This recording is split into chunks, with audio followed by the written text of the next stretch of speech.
loss to the national exchequer, though you have disclosed this fact belatedly. So an allowance can be made for you in the long run while proceedings of the offences is commenced before the respective court of law, but you cannot be absolved of the liability you have already incurred being law-abiding citizen and being responsible officer and minister for the government of Sindh. My dear brother, the fundamental laws are to be implemented with regard to the transparency in avoiding the context. So you are therefore requested from this platform to please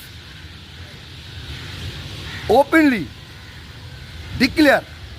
support and join hands with me if at all you are sincere enough in taking the culprits involved primarily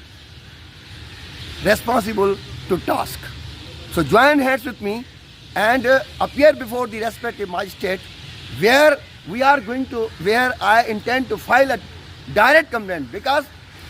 it is the honorable court which is the proper forum. Police cannot be banged upon, because police, as far as the police is concerned, the case registered with the police is always considered to be of secondary importance, where once the private complaint is lodged with the magistrate. So primacy is always given to the direct complaint registered under section 200 CRPC.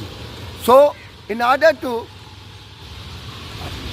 have the matter investigated, inquired into properly and thoroughly, we need to file a direct complaint, because we are officers of the court and we know the less qualified police personnel cannot do justice to us. So therefore, by approaching the magistrate concerned to set the law in motion in the shape of filing direct complaint, it will serve the purpose. And your presence before the magistrate